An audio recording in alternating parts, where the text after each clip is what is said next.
Good morning. How are you today? It's beautiful here in Brisbane, Australia. It's Monday morning already, December the 3rd, as we're on a roll down to Christmas Day. And for those that celebrate, and it's exciting times, but it's also, or it can be, very challenging times behaviourally for our kids. So I wanted to do something a bit different today and get a bit creative with how we help our kids at this time of year. Now, I had 3 children who were neurodiverse, so they're on the spectrum, and at the end of every year it was a challenge, and even sometimes now it can be too. So before I get going, my name's Linda. I'm a trauma recovery coach, and I love to come and share information with you so that you have language that you can use in your day-to-day life, that you have understanding that you can take and use with your therapist or coach, and it can continually improve your day-to-day life. Because if we don't share the information and we don't share the language, then how is somebody else going to be able to go, oh, finally that makes sense for me? And especially now when we've got generations of trauma being handed down and there's not been language around it, there's not been the understanding of the neurology and the biology and the physicality of it all, but now we can have a greater understanding of it. If you watch on YouTube, remember to hit subscribe, and thank you everyone that comes along and joins in every day. It's wonderful. Remember to say g'day. And if you're here for the replay, hit replay. Now, when our kids are going nuts all over the place, hi Dorothy, it can be really, really challenging to know what to do, especially when we've come from multiple generations of this is the way you do things, this is how life's effective, and if you step outside of this, then it's going to, you're not accepted in the family. I mean, you just have to think of all the movies you see where, one of the kids wants to go and do something other than what the parents want them, raise them to be, and how all hell breaks loose. And it's the same when we come from toxic, dysfunctional families, believe it or not, that they have expectations. So when we have kids of our own, we have to rise to the challenge and look at what we expect. And if it's not working for each child, then we have to be the ones that get creative as adults. And yes, I had to do a lot of creative stuff because we didn't have the internet when I was raising my kids either. Certainly not the massive amounts of information. So what do we do when we're at the end of our tether, but we really need to be able to get through to our kids? The first thing you can do, and you want to do this hand in hand with your kids. So you don't want to be, I'm the parent, you do as you're told, because that's not worked. Okay? Your kids have access to gazillion amounts of information. So you want to walk beside them and say, okay, what we're doing so far isn't working, we're going to change it up. But you're still the parent, you're still adulting, and you're still the one that, directs where the ship's going. So the first thing you do is get on your app store or Google Best Breathing app and find one that actually has a visual breathing experience, for want of a better word. So it shows you breathing in and breathing out. And you can actually find that, a short video of that, via Google as well. I'll try and find it for you and put the link down below when I'm finished. Now, why do you want to do that? Because when your kid's going nuts and you're at the end of your line, the first thing you want to do is breathe, okay?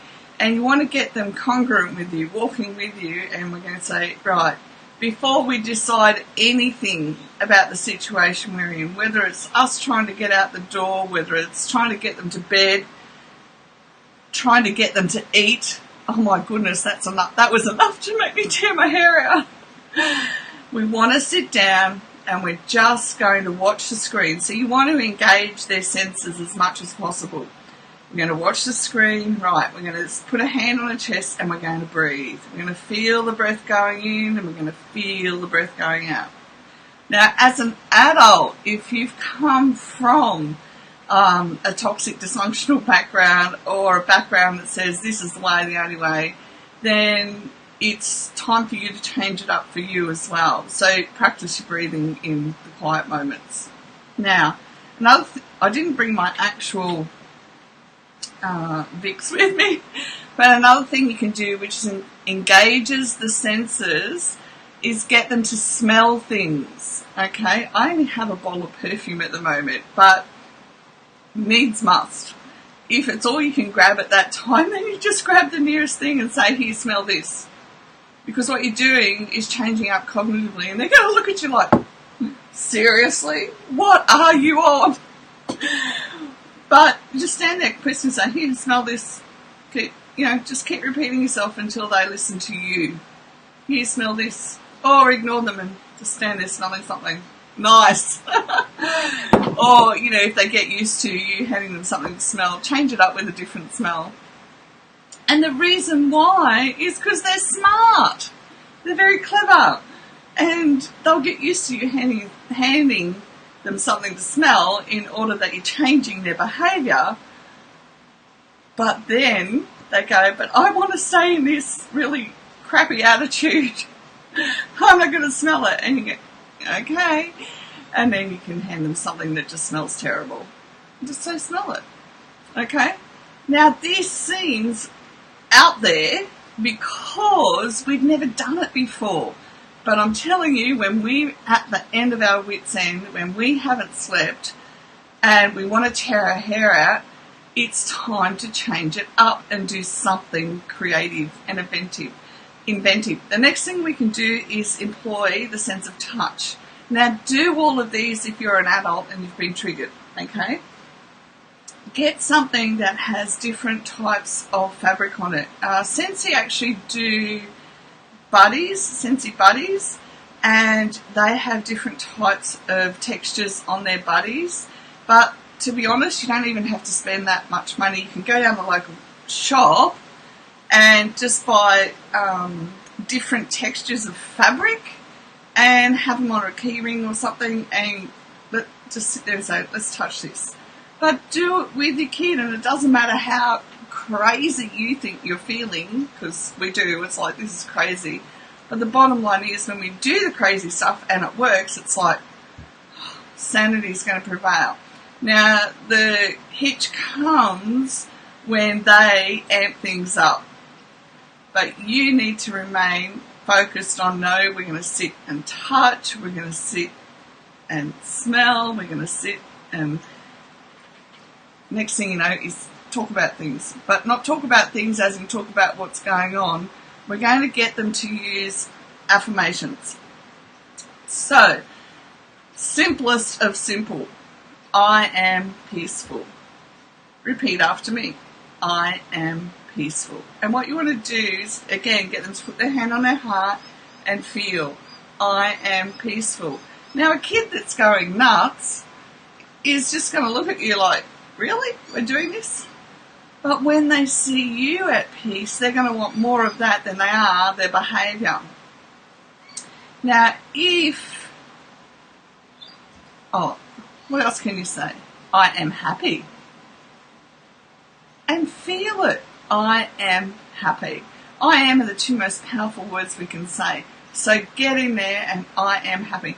Now the thing is, the key to all of this is you don't want to do this when everything's escalated to 100%. You want to put these things into practice each day before 100% comes. Put them in. Oh, another thing too, walking on grass in bare feet is a whole stimulation package that you can use too, free. Walking on sand, anything that gets them, feeling from the ground up. It's really good. So imagine you're going out the door and you just know that they're going to go nuts or you're going to feel anxious. Go outside and walk on the grass. Smell something. Engage your senses. Speak out. I am safe, I am happy, I am at peace. And feel it. And as you go through that process, it's going to become easier and easier for it to feel comfortable and for you to do that and for you to see the difference. Consistency is more important than getting any of this right. Okay? Consistency is what changes and breaks the pattern. Also, as this comes into pass, you can take some of this, and when you're out, you can do it out as well. And it doesn't matter what anyone else thinks. I'd rather be sitting on the shop floor saying I am peaceful with my child and getting them to begin to be able to look around and I am safe, I am peaceful, than I care about what anyone else thinks. I'd rather that my child knew that I'm on their side, and no matter what it takes, we're going to fight through this battle and we're going to do our utmost for you to feel comfortable in your environment, than we are going to worry about what anyone else thinks. And having come from family who didn't understand, and that's okay because that's just life, we do have to go and do things differently. And we're their parent, we're their advocate, and at the end of the day, the things that I'm suggesting help us too. They help us with our tiredness, they help us with our anxiety, they help us know that we can take back control of things that are getting out of control. Now, just 2 things quickly before I go today. One is the most simplest schedule that you can come up with for the next morning, and always reinforce it the night before. So, okay, Josh, when we get up the next morning, you're going to make your bed, you're going to get dressed, and you're going to have your breakfast. That's it. And mine was at school, and then get your bag ready for school, put it at the front door.